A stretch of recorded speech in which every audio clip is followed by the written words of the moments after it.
ጤና ይስጥልን እንደምን አርፍዳችኋል ይህ የመኳንንት በሬ ፖድካስት ነው በፖድካስቱ የተለያዩ ሐሳቦችን እግር ኳሳዊ ሐሳቦችን ልናወራባቸው የሚገቡ ፖይንቶች ላይ ሁሌም ቢሆን ዝርዝር ያሉ ሐሳቦችን እናነሳለን ዛሬ ደግሞ የምናወራው የመደበኛው የ10 ቁጥር ተጫዋች ሚና በዓለም እግር ኳስ ውስጥ እየጠፋ መምጣቱ በተለይም ደግሞ የአንድ ተጫዋች አስተዋጽኦ ወይም ደግሞ የአንድ ተጫዋች ሚና እየቀነሰ የቡድን የጋራ የጨዋታ እንቅስቃሴ እያደገ መጥቷል ከ20 ዓመት በፊት ከ15 ዓመት በፊት የነበረው ይህ የ10 ቁጥር ሚና በዓለም እግር ኳስ ለምንድነው እየቀነሰ የመጣው ለምንድነውስ አሰልጣኞች የ10 ቁጥር ሚናን በመተው የቡድን የጋራ እንቅስቃሴ ላይ ትኩረት ለማድረግ የፈለጉት የሚለውን ለመመልከት ሞክራለሁ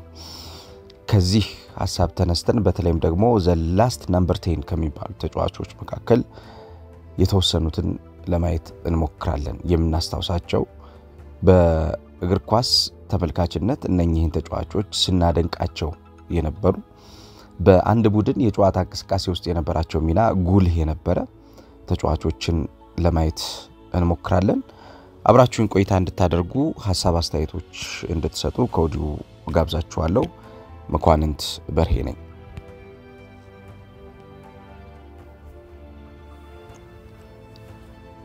የሄቨንን ፕሮግራም ከሰራው በኋላ በርከት ያላችሁ የስፖርት ቤተሰቦች የፖድካስቱ ቤተሰቦች ሐሳብ አስተያየቶችን እየሰጣችሁኝ ነው የምትገኙት ከልብ አመሰግናለሁ ጃልቴ መስፍን አይደን አንደኛ ነው የሚል ሐሳብ ሰጥቷል ሌላው ሙሌ በሚል የዩቲዩብ ስም ሞኬ ትመቸኛለህ ሌሎች ፕሮግራሞችንም ስራ ስለ ሻኪኮኔ ስራልን የሚል አስተያየት ሰጥቷል እቀበላለሁ ሌላው በፍቃዱ ነው በፍቃዱ እሱ ገና ልጅ ነው እኛም የዩናይትድ ደጋፊዎች ብዙ ከሱ እንጠብቃለን የሚል አስተያየት ሰጥቷል የተጫዋቹን ውጤታማ መሆንና ተጫዋቹ በማንቸስተር ዩናይትድ ወደፊት ሊኖረው ስለሚችለው ጉዳይ ነው ያነሳው ከልብ አመሰግናለሁ ይህንን ሐሳብ ስላነሳ ሌሎች ፕሮግራሞችንም በተለይ ወጣት ተጫዋቾች ላይ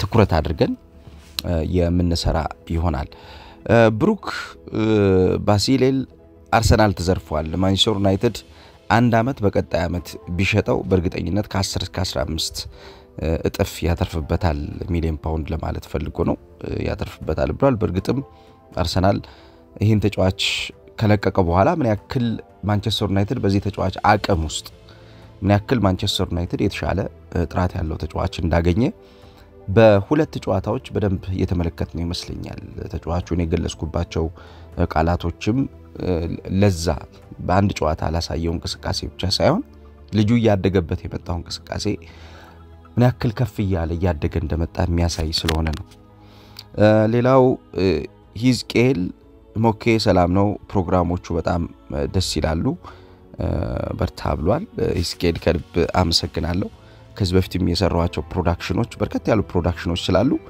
እነሱም ፕሮዳክሽኖችንም ወደ ኋላ ትሬስ ያረጋችሁ መከታተል እንደምትችሉ ከወዲሁ ልነግራችሁ እወዳለሁ ሌሎችም በርከት ያላችሁ አድማጮች ሐሳብ አስተያየቶችን እየሰጣችሁኝ ስለሆነ እጅግ አድርጌ ነው ከልብ የማመሰግነው የናንተ አስተያየት የናንተ ሐሳብ እጅግ ገንቢ ነው መብሪ አንደኛ ነው የሚል አስተያየት ሰጥቷል ሲርጂም መጎዳቱ በጣም ቅር ተሰኝቼበታለሁ ብሏል ሌሎቻችሁም የሰጣችሁት አስተያየት እጅግ በጣም ገንቢ ነው ከልብ አመሰግናለሁ አሁን በቀጥታ ወደ ፕሮግራሙ ነው የሚሄደው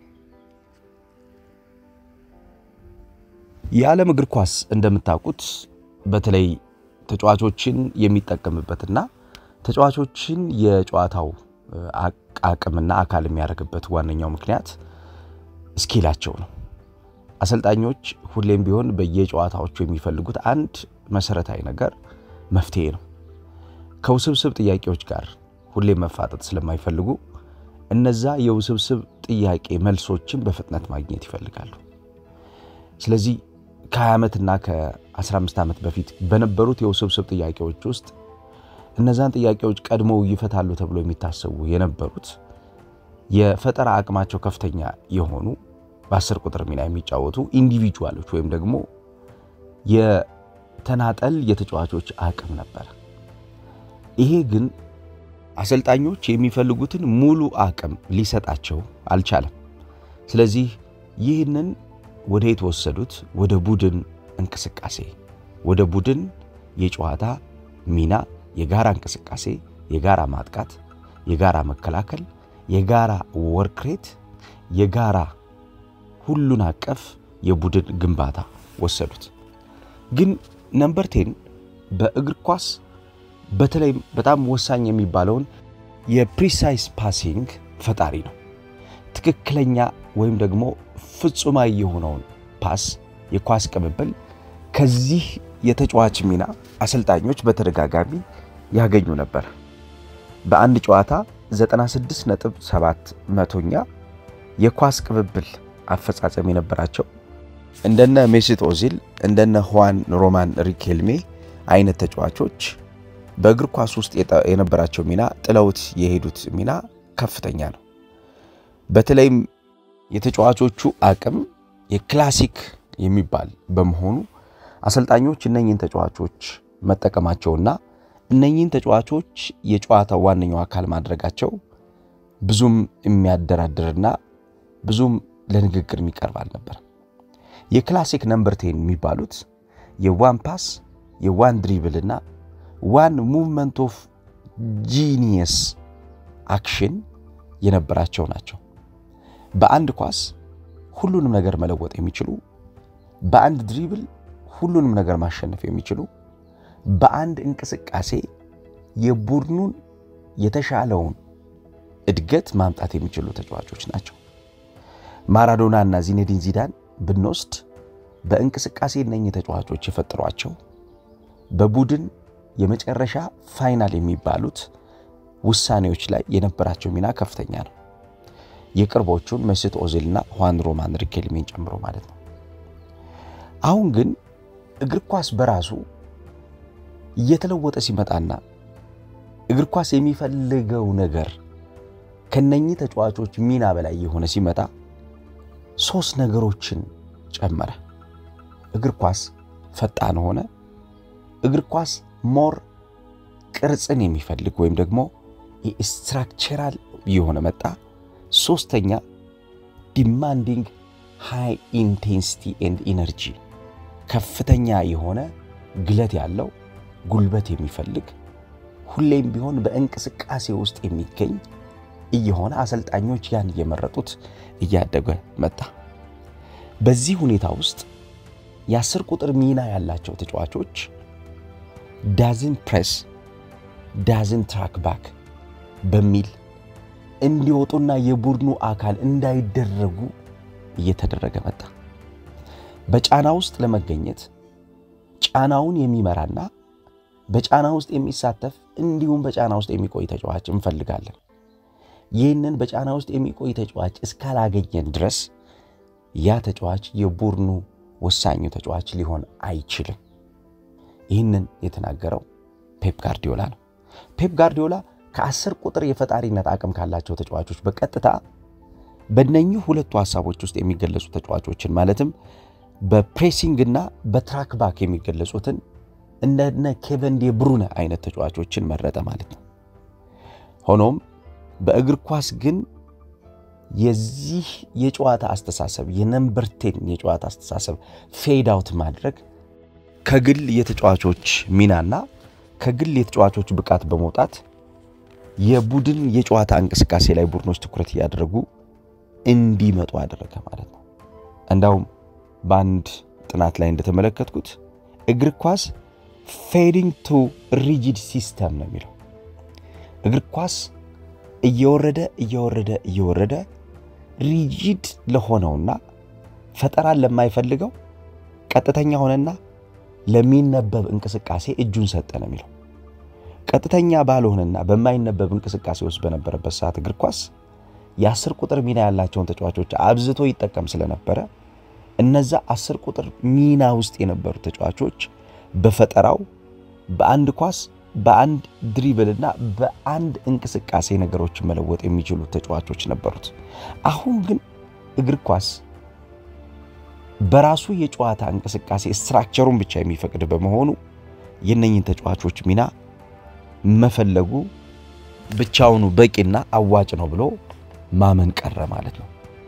በተለይ በፈጠራው የተሻለ የነበሩ ተጫዋቾች ይሄ ክሬቲንግ ሞር ቻንስ ላይ የሚሳተፉበት መንገድ ከፍተኛ ነበር። በአንድ ወቅት የአርሰናል አሰልጣኝ የነበሩት አርሰን ቬንገር ሜሲት ኦዚል 90 ደቂቃ ምንም ነገር ሳይሰራ በ90 ደቂቃ ውስጥ ግን በሚያገኛት አንድ ሙቭመንት የጨዋታውን ሁኔታ ይወስነዋል የሚል አስተያየት ሰጥተው ነበር። ይህንን ጋዜጠኞች ከጠየቋቸው በኋላ የመለሱት መልስ ነበር። ሜሲት ኦዚል ጥሩ አልነበረም በእንቅስቃሴ አርሰናል ፕሬስ ያደርግም አርሰናል ፕሬስ እንዲያደርግ ኳሶችን በማስጀመርም ትራክ ባክ በሚያደርግበት ሰዓት ቅድም ያነሳውላችሁ ወደ ኋላ ሲመለስ በመከላከል በኩል የመከላከል ዴብዝ ወይም ደግሞ ጥልቀት በመስጠትና በመከላከል የሚጋለጡ ቦታዎችን በመሸፈን ደካማ ነበር። ይህንን እንዴት ያዩታል ብለው ሲጠይቋቸው በ90 ደቂቃ ውስጥ የሆነ ነገር ማድረግ የሚችል በአንድ ሞመንት ውስጥ አንድ ሙቭመንት በማግኘቱ ብቻ ነገሮችን መገልበጥ የሚችል ተጫዋች ስለሆነ የምጠብቀው ያችን ሞመንት ነው ብለው አስተያየት ሰጥተው ነበር። ግን ይሄ ቴክኒካሊ ጊፍትድ የሆኑ ተጫዋቾች አብዛኛውን በዚህኛው ዘመን በአሰልጣኞች እየተገፉ በተለይም ደግሞ ሃይ ኢንቴንሲቲ እና ፕሬሲንግ ሲስተም የሚባለው ከፍተኛ የጨዋታ ጉልበትና ግለት እንዲሁም ደግሞ ጫና ተጋጣሚ ለማሸነፍ እንደ መሳሪያ የሚጠቀሙ አሰልጣኞች መምጣታቸው መከላከልን እንደገና ወደ ኋላ ተመልሶ መሸፈንን ወይም ደግሞ ሃይስት ወርክ ሬት ያላቸው ተጫዋቾችን መፈለጋቸው የፈጠራ አቅም ያላቸው ተጫዋቾች የቡድን እንቅስቃሴ ላይ የነበራቸው ሚና ዋጋ ያጣ መጥቷል። እግር ኳስ እንደምታውቁት አእምሮ ላይ መሰረት ያደረገ ስፖርት ነው። ይሄ አእምሮ ላይ መሰረት ያደረገው ስፖርት አላስፈላጊ የሆኑ ሩጫዎችን ያስወገደ አላስፈላጊ የሚባሉ ሙቭመንቶችን ወይም ደግሞ እንቅስቃሴዎችን እየቀነሰ የሜዳ አጠቃቆችን ወይም ደግሞ የሜዳ ሽግግሮች ላይ በጥንቃቄ እየሰራ የመጣ ሙያ ነው። በተለይም ትልቅ የሚባሉት እንደነ ዮሃን ክሩፍ አይነት አሰልጣኞች የተጫዋቾችን የእንቅስቃሴ ገደብ በመተው የትኛውም ተጫዋች ተነስቶ በየትኛውም የጨዋታ እንቅስቃሴና ሚና ውስጥ በመሳተፍ የቡድኑን የጋራ ስራ ማሳደግ ይኖርበታል ብለው ተሟግተዋል። የአጥቂዎቻቸውን የአማካኞቻቸውና የተከላካይ መስመር ተጫዋቾቻቸውን ሙቭመንት በተመለከተ እንቅስቃሴያቸውን የሚሮጡትን የማይሮጡትን በተመለከተ ሰፊ ጥናት አቅርበዋል። ለምሳሌ ከአማካኝ ክፍል ተጫዋቾቼ የምፈልገው በፈጠራውና እንዲሁም በቡድኑ ኢምፕሮቫይዜሽን የእንቅስቃሴ እድገት ውስጥ የሚኖራቸው ሚና እንዲያሳድጉ ነፃነት መስጠት ላይ ነው ብሎ ነበር ዮሃን ክራይፍ። ይሄ ነፃነት የነሱን አቅም ወደ ቡድን የጋራ ስራ ስለሚያመጣ ሁሌም ቢሆን የምሰጣቸውና የማልነፍጋቸው ነው ብሎ ነበር። ለምሳሌ በባርሴሎና አሰልጣኝ በነበረበት ሰዓት ፔፕ ጋርዲዮላን ሲመለምለው ጋርዲዮላ በቦታው ላይ የነበረው ሚና የፈጠራ ሚናው ከፍ ያለ ያደገ በመከላከሉ በኩል ደካማ የነበረ ተጫዋች እንደሆነ ተናግሯል። ይሄንን በአናዘር ዌይ ኦፍ ዊኒንግ ላይ ራሱ ፔፕ ጋርዲዮላ እንዲሁ ቃል በቃል አስቀምጦታል። ብዙውን እንቅስቃሴዎቼ ከኃይል ጋር የሚገናኙ አልነበሩ፣ እንቅስቃሴዎቼ ከአእምሮ ጋር የሚገናኙ ነበሩ። ይህንን ክራይፍ በተደጋጋሚ ነግረኝ ነበር። አንተ መከላከል የሚገባህ ቦታዋን ነው። አንተ ከተጫዋቾች ጋር መጋፋትና መታገል አይተበቀበም። ነገር ግን የተሰጠህን ቦታ የምትከላከልበትና የተሰጠህን ቦታ የምታጠቃበትን መንገድ ሚዛን ከሰጠውና ከጠበቀው አንተ እዛ ቦታ ላይ ንጉስ ነህ ነበር ነው ያለኝ ይላል ጋርዲዮላ። በርግጥም ጋርዲዮላን በዛ አይነት መንገድ እንዲጫወት ካደረገው በኋላ በጋርዲዮላ የተጫዋችነት ዘመኑ ላይ የተፈጠረው ዲፌንዲንግ ዘ ስፖት ሚለው የጨዋታ የሚና አስተሳሰብ ዮሃን ክሩፍ ተግባራዊ አድርጎታል። በእግር ኳስ አሁን ጋርዲዮላ ተጫዋች ቢሆን ኖሮ በዚህኛው ዘመን የትኛው ማሰልጣኝ አያጫውተው ነበር ይላሉ እንደነ ጊሌም ባሌጋ አይነት የስፔን ታዋቂ ጋዜጠኞች። በተለይም ደግሞ you must defend, you must run, you must contribute to the team structure በሚለው አስተሳሰብ መከላከል አለብህ፣ መሮጥ አለብህ፣ ለቡድን የማጥቃትም ሆነ የመከላከል መዋቅር ተሳትፎ ከፍተኛ መሆን አለበት ተብሎ በሚታሰብበት በዚህኛው ዘመን እንደነ ጋርዲዮላ አይነት ተጫዋቾች ያኔ የነበሩ ተጫዋቾች የመጫወት ሚናቸው ዝቅተኛ ነበር የሚሆነው። አሁን መጨረሻ ላይ የመጨረሻዎቹ 10 ቁጥር የሚባሉ ተጫዋቾች እንደነ ሜሱት ኦዚል አይነት ተጫዋቾች በዚህ ሚና ውስጥ ያልቀጠሉበት ዋነኛው ምክንያት እነኚህ ሩጫን መከላከልንና በቡድን ቅርጽ ውስጥ የሚኖራቸው ሚና አሰልጣኞቹ በሚፈልጉት አስተሳሰብ ላይ የተወጠረ መሆኑ ነው። አሰልጣኞቹ የሚፈልጉት አስተሳሰብ መሆኑ እነኚህ ተጫዋቾች ያላቸው የአእምሮ የስኪል ጉዳይ ትኩረት ውስጥ ሳይወድቅ ቀረ ማለት ነው። ሜሱት ኦዚል ለምሳሌ ከሚኬል አርቴታ ጋር የተለያየበት ዋነኛው ምክንያት እኔ የምፈልገውን ኢነርጂ አልሰጠኝም በሚል ነው። እንደምታውቁት የአርሰናል ይሄኛው የጨዋታ ዘመን ቬንገር ከነበሩበት የጨዋታ ዘመን ኮምፕሊትሊ ተለየ ነው። ምክንያቱም ኢነርጂ በጣም ይፈልጋል። የፖዚሽናል ሮቴሽን ላይ በጣም ትኩረት የሚያደርግ ነው። አንድ ተጫዋች 2 እና 3 ሚናዎችን የመሸፈን ሚና አለበት፣ ግዴታ አለበት። አንድ ተጫዋች በመከላከሉም በማጥቃቱም በኩል ያለው ባላንስ ከፍተኛ መሆን አለበት። አንድ ተጫዋች ከፍተኛ ሩጫ ማድረግ አለበት። እነዚህን ሁሉ ነገሮች ለማድረግ ደግሞ እንደነ ሜሱት ኦዚል አይነት የ10 ቁጥር ሚና ያላቸው ተጫዋቾች ተሯሩጠው ተከላክለውና አጥቅተው ሁሉንም ነገር ባንዴ ማድረግ አይችሉም። ስለዚህ ለቲም ስትራክቸር የሚሰጡት ነገር ዝቅተኛ ነው ብለው ያምናሉ እነኛ አሰልጣኞች። ሜሱት ኦዚል መጨረሻ ላይ ከአርሰናል ጋር የተለያየበት ዋነኛው ምክንያት must contribute to the team structure በሚለው ለአርቴታ መስጠት የሚችለው ነገር ዝቅተኛ በመሆኑ ነበር። ለቡድኑ የቅርጽ እድገት ለቡድኑ የግንባታ እድገት የሚሰጠው ነገር ዝቅተኛ በመሆኑ የዚህን ተጫዋች ሚና አልፈልግም ብሎ ነበር ያስወገደው።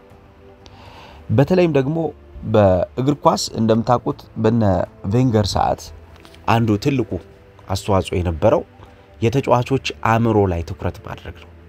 የተጫዋቾች አእምሮ ላይ ትኩረት የሚያደርጉበት ዋነኛው ምክንያት ተጫዋቾች በሚያገኙት ብሪሊያንት ሞመንት ጨዋታዎችን ማሸነፍ ይቻላል ተብሎ ስለሚታሰብ ነው።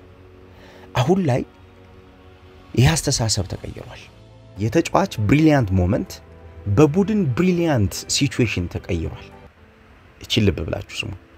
የተጫዋች ብሪሊያንት ሞመንት በቡድን ብሪሊያንት ሲቹዌሽን ተቀይሯል።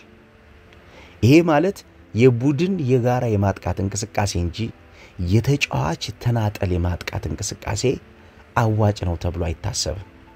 ምክንያቱም ስትራክቸሩ ይዞት የሄደው ወይም ደግሞ ቅርጹ ይዞት የሄደው ማጥቃት በሚከላከል ሰዓት ቅርጹ ይዞት ማይመለስና እዛው ማያፍነው ከሆነ ውጤታማ አይሆንም ተብሎ ነው የሚታመነው። ስለዚህ እነኚህ ተጫዋቾች ሳይወዱ በግዳቸው ወይ ከእግር ኳስ ይወጣሉ ወይንም ደግሞ ያላቸውን ነገር ይዘው ለስትራክቸሩ በሚመች መንገድ ይጫወታሉ ማለት ነው። አብዛኞቹ ግን ብቻቸውን የሆነ ነገር ማድረግ የሚችሉ ተጫዋቾች በመሆናቸው ተጫዋቾቹ ስትራክቸሩ ይወጣቸውና ይከስማሉ ማለት ነው። የ10 ቁጥር ሚና በዚህኛው ዘመን እየጠፋ የመጣበት ዋነኛው ምክንያት የጋራ የቡድን መከላከልና የጋራ የቡድን የማጥቃት እንቅስቃሴ ወይንም ደግሞ የቡድን ስትራክቸር ከፍተኛ የሆነ ሚና የተሰጠው መሆኑ ነው። ሃይ ኢንቴንሲቲ ፕሬሲንግ ሲስተምን መቋቋም አለመቻላቸው ወይንም ደግሞ you must to contribute the team structure በሚለው ሐሳብ ውስጥ ለቡድኑ የጋራ ቅርጽ የሚሰጡት ሚና ከፍተኛ ለመሆኑ የ10 ቁጥር ሚና ያላቸው ተጫዋቾች እንዲጠፉ አድርጓቸዋል። እስኪ ለእናንተ ምርጡ የመጨረሻው 10 ቁጥር ማን ነው? የነኚህ ተጫዋቾች እንደገና መመለስ ወይንስ ደግሞ የቡድን የጋራ ቅርጽ ወይም ደግሞ ስትራክቸር ለቡድኖች አዋጭ ነው ብላችሁ ታምናላችሁ? እስኪ ተሳተፉበት። ሐሳብ አስተያየቶቻችሁን ስጡኝ። የእናንተን ሐሳብና አስተያየት ይዤ ደግሞ ነገ መለሳለሁ። ጥሩ ቀን ይሁንላችሁ።